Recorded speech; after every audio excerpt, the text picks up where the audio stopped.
In the art of strategy, a true master keeps their cards close. A truly wise person always conceals their strength, but never their principles.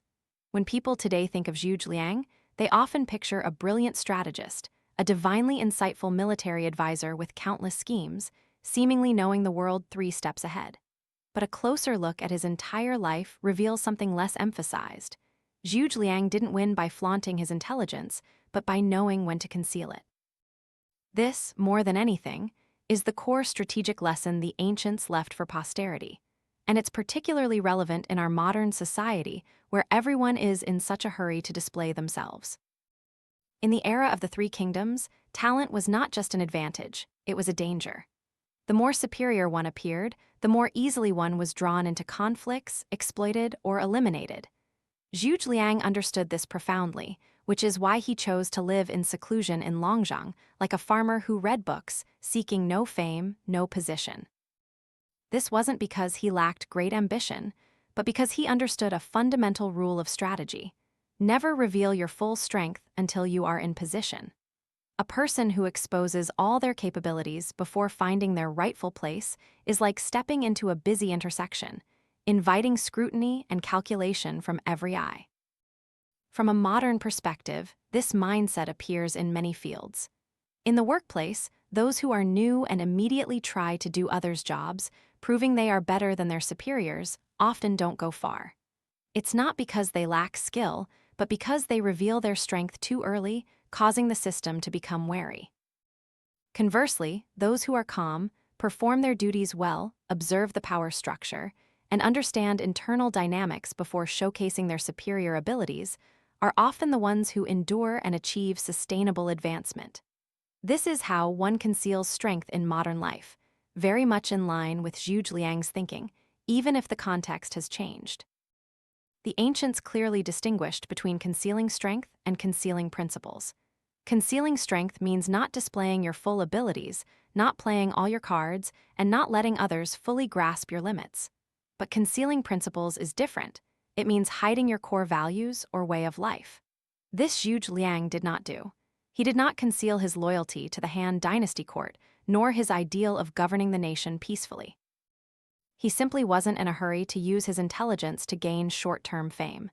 In today's society, many confuse these two things, either flaunting abilities for recognition or retreating to the point of losing one's stance. Zhuge Liang showed a third path, holding firm to principles but discreetly concealing strength.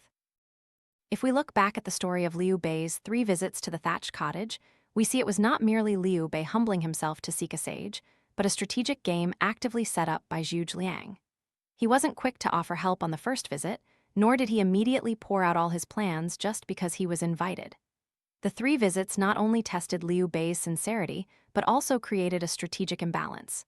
The more persistent the seeker, the more valuable the one being sought.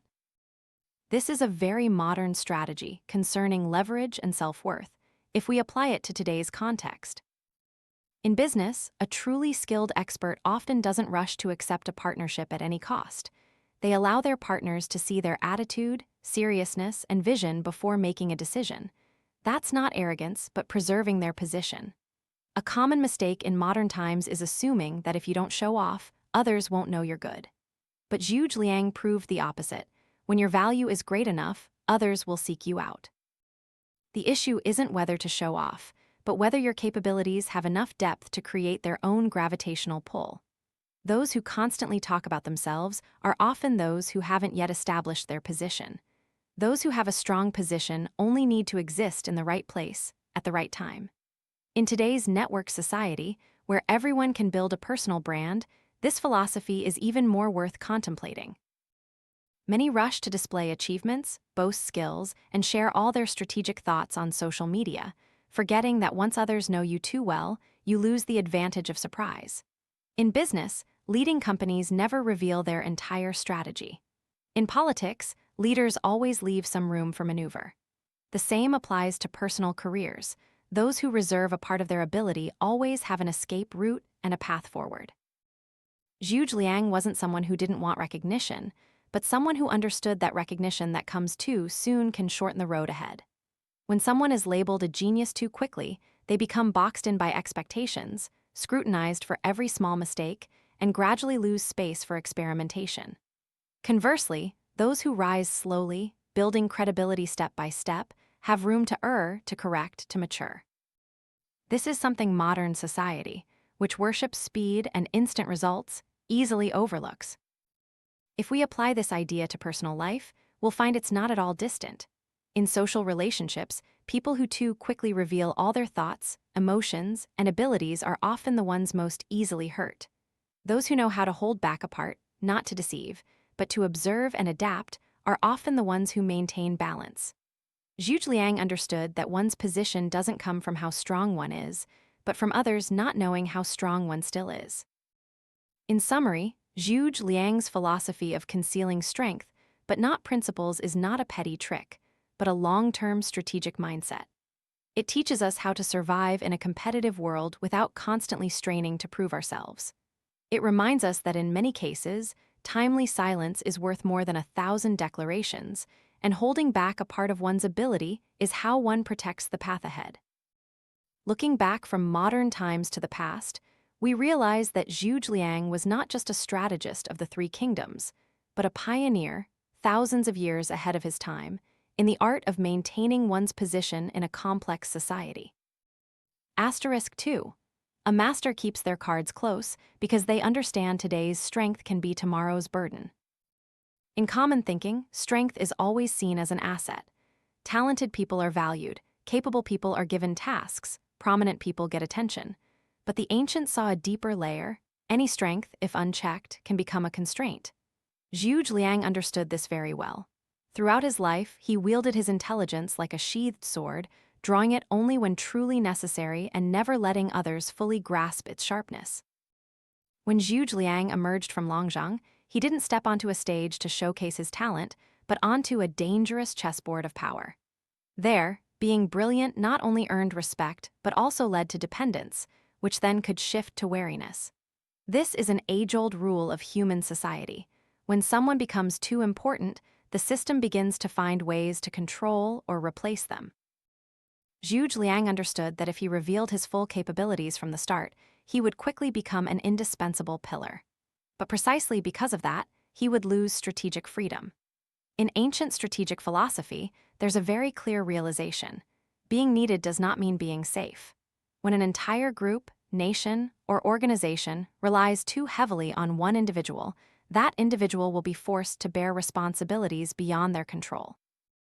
Zhuge Liang did not want to be the firefighter for every mistake of the Shuhan court. Therefore, he always maintained a sufficient distance, a moderate level of involvement, so that his strength would not become a chain. Looking at modern society, we see this mindset in many long-term players. In the workplace, those who are too good are often given more work, held to higher expectations, and scrutinized more fiercely. Initially, it's recognition, but gradually it becomes pressure. That person isn't allowed to make mistakes, isn't allowed to be slow, isn't allowed to be weak. The initial strength, the superior ability, inadvertently turns into a trap. Zhuge Liang, if placed in today's context, would certainly be someone who never did others work for them, even if he could. The profound insight in Zhuge Liang's thinking is that he viewed strength as a resource to be distributed, not something to be squandered. He knew that once others got used to him always solving everything, they would stop thinking for themselves, stop taking responsibility, and at that point, he would not only have to bear the burden of work, but also the consequences of that dependence. Therefore, in many situations, Zhuge Liang chose a just enough solution, not because he couldn't see a deeper move, but because he didn't want to turn himself into a potential weakness for the overall situation. Imagine a large river flowing through a village. Initially, the river is an advantage, watering fields, abundant fish and shrimp, convenient trade. But if the whole village relies solely on that river, digging no wells and building no secondary canals, then when floods come, the very river that sustained them will become a disaster. Strength, if not distributed and controlled, always carries the seeds of risk. Zhuge Liang understood that in politics, as in life, the stronger a person is at one point, the more easily they can be attacked at that very point. When everyone knows he is a brilliant strategist, every failure will be attributed to him. In victory, credit can be shared. In defeat, responsibility often concentrates. That is the flip side of being the best. Therefore, he never allowed himself to become the only one with the answer. This philosophy is very close to the concept of risk management in the modern world. A smart company doesn't put its entire strategy into a single product, even if that product is very successful. A smart individual doesn't stake their entire self-worth on a single skill, even if that skill is currently earning them money. Zhuge Liang lived in an era without such concepts, but his thinking touched upon their essence. Even the greatest strength needs an escape route. In personal life, many young people today face crises because they were praised early on as skilled, excellent, and talented. Those praises become invisible pressure. They fear failure, fear trying new things, fear doing something that doesn't fit the image they've been assigned. Zhuge Liang avoided this trap because he never allowed his strength to define his entire being. He was a strategist, but also someone who knew when to retreat, when to wait, and when to bear the burden of being in the background. A very practical point in Zhuge Liang's philosophy is that one should not always do the best, but the most suitable. In modern society, this might sound counterintuitive, but it is extremely practical. Those who constantly strive for perfection often burn out. Those who do just enough have endurance. Zhuge Liang chose endurance for the greater good over short-term personal glory. The ancients had a saying, "Kong Kao Tran Chu," someone whose achievements are too great, too prominent, will make the ruler uneasy. Zhuge Liang understood this, so he always made sure his contributions were integrated into the collective, not standing out alone. From a modern perspective, this is the art of managing one's personal image within a power system. One should not always let others see oneself as the center, because the center always bears the most force. The philosophy of life drawn from this is very clear. Don't let your unique strength become the reason you cannot change. Be good, but don't let that goodness shackle you. Be valuable, but don't let that value turn you into a tool. Zhuge Liang kept his cards close not because he feared losing an advantage, but because he understood that holding something back meant retaining the ability to adapt to the future. Looking back from modern times to the past, we see that Zhuge Liang was not just a strategist, but someone who deeply understood the laws of human and societal operation. He taught us that strength is not for showing off, but for using at the right time. And a truly wise person is one who knows how to protect themselves from the shadow of success. Asterisk 3. Keeping your cards close is for observing people, not for winning or losing. In Zhuge Liang's world, strategy didn't begin with action but with observation. Observing people before observing situations, observing human hearts before measuring military strength. This is a point many modern people overlook, because today's society places too much emphasis on speed of reaction, forgetting the value of deliberate slowness. Zhuge Liang kept his cards close not because he liked secrets, but because he understood that when we don't reveal ourselves, others will reveal themselves. In any relationship, from politics, work, to everyday life, the right to observe always belongs to the less talkative, less outwardly expressive person. Those who are quick to offer opinions, quick to show off their abilities, quick to prove their worth, are often the ones who quickly lose their advantage. Zhuge Liang chose to step back and watch how others behaved. Without the pressure of his intellect, he let them speak, let them contend, let them decide. And it was in those moments that true nature revealed itself. The ancients said, "Ngan Roman 6 Tam Than," meaning words are the echo of the inner heart, but only when there is no one suppressing or leading are those words truly authentic. Zhuge Liang understood this, so he didn't rush to offer the optimal solution from the start. He let the generals present their ideas, let the court debate on its own, revealing who was impulsive, who was seeking credit, who had a long-term vision, and who only saw immediate gains. That is high-level strategy, using one's silence to expose the limits of others. In modern society, this mindset is still applied daily, though few name it. A good leader doesn't rush to provide solutions in the first meeting. They listen, ask questions, and observe reactions, not because they don't know, but because they want to know who is thinking what, who is hiding what, and who has the capability for the long haul. Inexperienced managers often fear silence, fear not demonstrating their role, and so they talk too much. Mature managers use silence as a strategic tool. Zhuge Liang also understood that if he revealed his cards early, others would adjust their behavior to suit him. At that point, he would no longer see who they truly were, but only the version they wanted him to see. This is very dangerous in strategy, because choosing the wrong person can sometimes be more dangerous than choosing the wrong course of action. Zhuge Liang chose to observe while keeping his cards unrevealed to see natural reactions, unclouded by calculations or countermeasures. Imagine you are in a dark room with many strangers. If you turn on the light immediately, everyone will instantly compose themselves, conceal things, and play the role they want you to believe. But if you stand still in the dark, silently observing, you will see who is anxious, who is confident, who is trying to take center stage. The stronger your light, the less clearly you can see others' true nature. This philosophy is very close to everyday life. In social relationships, people who have just met and immediately tell everything about themselves are often the most vulnerable. Not because they are sincere, but because they deprive themselves of the right to observe. Zhuge Liang taught us that understanding others is always more important than letting others understand you, at least in the initial stages. When you don't fully understand the other party, revealing too much only puts you in a passive position. In work, those who keep their cards close often see the hidden currents of the collective. They know who truly works and who merely talks well. They know who is loyal to the common goal and who is only loyal to personal interests. Those who reveal their cards early will be caught up in superficial relationships, while those who observe long enough will see the true structure. Zhuge Liang didn't need much time to know who could be used and who should be kept at a distance, because he gave them enough space to reveal themselves. A very practical point in this philosophy is that not everyone is worthy of you showing your hand.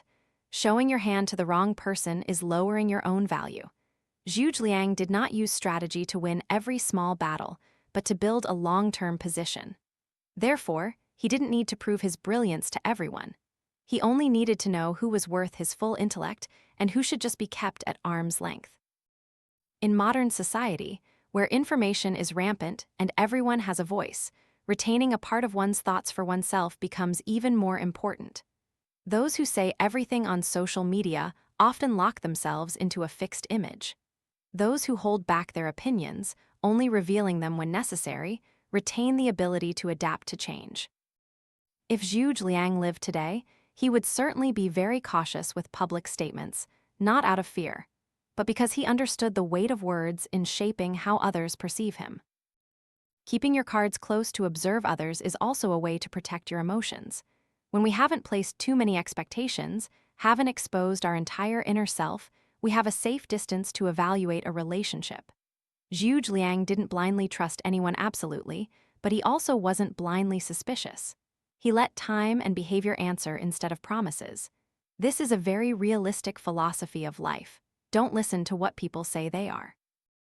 Watch how they behave when no one forces them. Looking back from modern times to the past, we see that Zhuge Liang was not just a strategist, but someone who deeply understood human psychology. He knew that the highest strategy is not to control others, but to understand them before they have a chance to hide themselves. And to do that, the first move is not to play your cards, but to hold them back. The philosophy of life drawn from this is very clear. In a noisy world, the person who knows when to be silent will see farther than the one who talks a lot. In a society that loves to show off, the person who keeps a part hidden will retain the power of choice. Not revealing your cards doesn't make you weaker. It makes you clearer-headed. And it is that clarity that is the foundation of all sustainable strategy, from Zhuge Liang's time to today. Asterisk 4. A master maintains their position through composure, not ostentation. If one had to choose a single quality as the foundation for Zhuge Liang's entire strategic philosophy, it wouldn't necessarily be intellect, nor entirely experience, but composure *tin chi*. In the eyes of ordinary people, composure is often misunderstood as slowness, indecisiveness, or a lack of daring. But in the thinking of the ancients, composure was the highest expression of self-control, the ability to stand firm amidst fluctuations without being swept away. Zhuge Liang maintained his position not through flashy displays of strategy, but through a calm demeanor that made others unable to predict his next move. In the Three Kingdoms era, where every decision could cost lives and the fate of the nation, composure was not an easy choice. A small mistake could lead to suspicion, rivalry, or even purges. Zhuge Liang understood that the more one flaunted their abilities, the more they were forced to constantly prove themselves. The person who maintained composure didn't need to win at every moment. He chose to exist enduringly within the strategic game rather than shine brilliantly in a few moves. From a modern perspective, composure is something society today severely lacks. Everything happens quickly. Quick responses, quick decisions, quick displays. Everyone fears being left behind, so everyone is in a hurry. But it is this very haste that makes people prone to strategic mistakes. Zhuge Liang offered a different choice. One doesn't need to be the fastest to react, only the one who stands firm the longest. In ancient strategy, there was a crucial principle. Power does not lie in action, but in the ability to make others wary. Zhuge Liang didn't need to constantly act to assert his authority, simply his presence changed the situation. This didn't come from noise, but from composure accumulated over time. Others knew that when Zhuge Liang hadn't spoken, it meant there was still much unrevealed. That very gap created invisible pressure. In modern life, we see something similar in those who hold a strong position. A true leader doesn't need to speak loudly in every meeting. Their silence makes everyone in the room weigh their words carefully. An experienced person doesn't need to boast about what they've done. Merely their way of listening creates weight. That is a manifestation of composure, something that cannot be faked, only accumulated. Imagine a calm lake in the early morning. A gentle breeze blows, a leaf falls, the water barely ripples before returning to stillness. Beside it is a shallow puddle. Even a small pebble makes it splash violently. Different depths create different reactions. Human composure is the same. The deeper the inner strength, the fewer the external reactions. Zhuge Liang understood that showing off is the fastest way to attract attention, but also the fastest way to erode credibility. Someone who talks too much today is forced to talk more tomorrow to maintain their image. Someone who acts too forcefully today must act stronger tomorrow to avoid being seen as weakened. That is the dangerous spiral of ostentation. Zhuge Liang avoided this spiral by keeping his actions always just enough, so as not to force himself into a position of constant escalation. This philosophy is particularly important in personal life. Many people feel pressured to prove their success, to show others they are okay, they are strong. But the more they try to prove it, the more dependent they become on external validation. Zhuge Liang lived differently. He didn't need constant recognition from the world because he knew where he stood in the strategic game. He knew his position was more important than what others thought of him. In work, those who maintain composure are often those who aren't drawn into petty rivalries. They don't need to win every argument, don't need to claim credit for every project. Instead, they focus on their long-term position within the organization. Zhuge Liang was the same. He didn't compete for credit with his generals, didn't need every victory to bear his name. He understood that lasting position is not built on small wins and losses, but on long-term stability. Composure is also the ability to tolerate gaps, the gap of not yet acting, not yet deciding, not yet speaking. Those who lack composure fear these gaps, filling them with hurried words and actions. Those with composure use those gaps to observe, to wait for the opportune moment. Zhuge Liang was famous for his patience, not because he was slow, but because he didn't let emotions dictate strategy. In modern society, where social media amplifies every reaction, composure becomes even rarer. An ill-considered statement can destroy years of built credibility. An impulsive action can close doors before they even open. If Zhuge Liang lived today, he would certainly be very cautious with every public word, not out of fear, but because he understood the long-term weight of one's image. The philosophy of life here is very clear. Maintaining your position is not about making yourself the most prominent, but about not letting yourself become a weakness. Ostentation makes you vulnerable to attack. Composure makes you difficult to sway. A person with composure doesn't need to defeat others because they have already defeated the impatience within themselves. Looking back at Zhuge Liang from a modern perspective, we see he wasn't the divinely prescient figure of legend, but a person of very high self-mastery. He knew when to advance, when to retreat, when to be silent, and it was this mastery that created his firm standing in a turbulent era. Ultimately, what Zhuge Liang left for posterity was not just strategy, but an attitude to life. Don't let the outside world control your inner rhythm. When you maintain composure, you maintain your position. When you maintain your position, you don't need to show off to survive. And that is the deepest strategy, not just for the battlefield, but for life itself. Asterisk 5.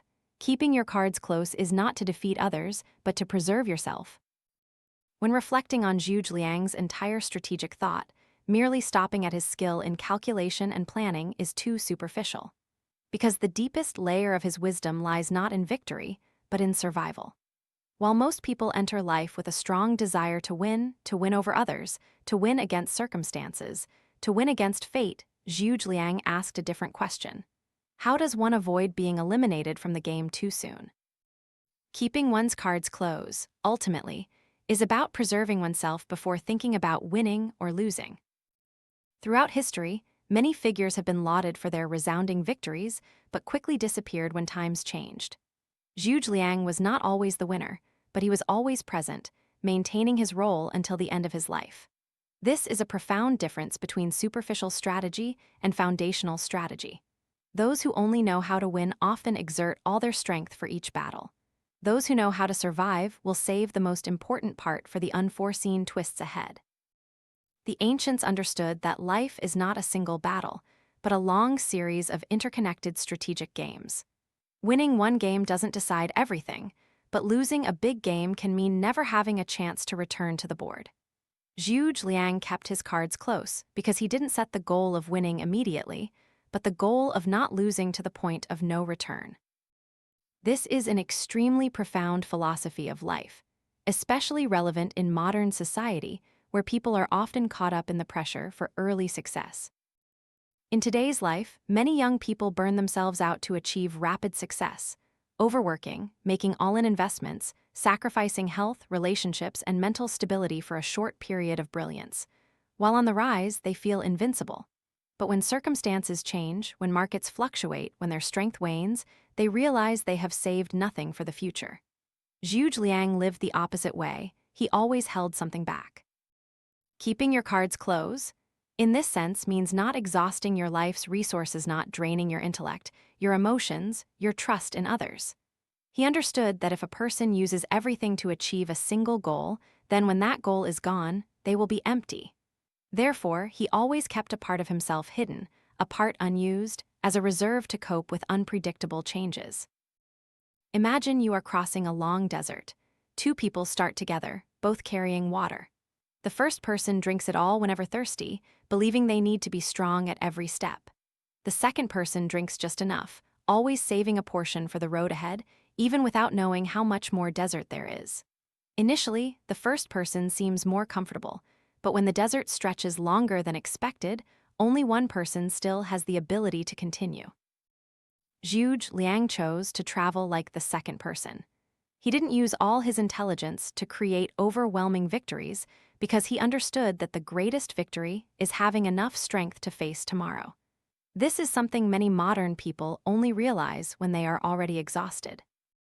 In today's society, the concept of preservation is often misunderstood as being content, being fearful, or not daring to take risks. But in the thinking of the ancients, preservation was a proactive action requiring great courage. Only those who truly understand their limits know when to stop. Only those not led by ego dare to forego a small victory to maintain a strong overall position.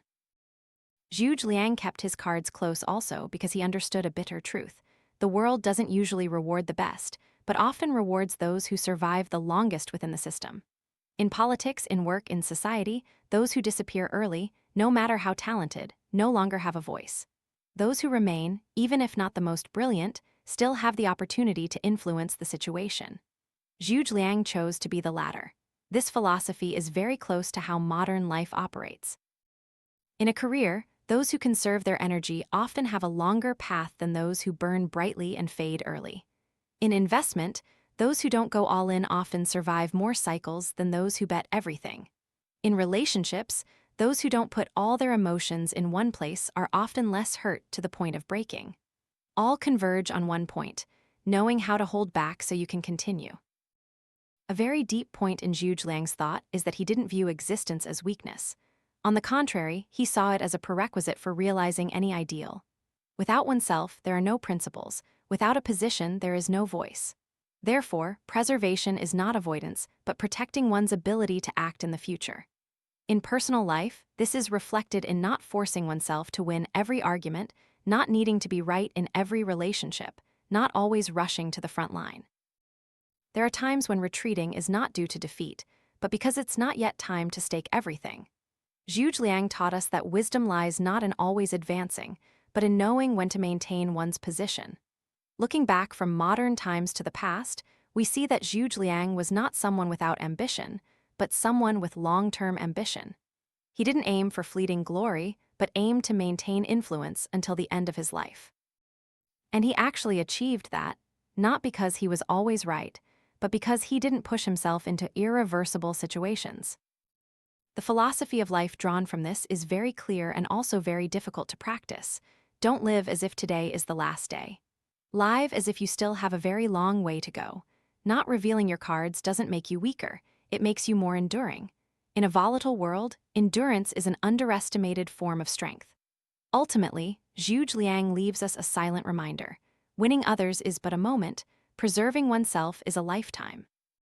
When we understand that, we will be less impetuous, less ostentatious, and less afraid of not shining immediately. Because sometimes the highest strategy is not to make the world remember you, but to not let the world easily eliminate you from the game.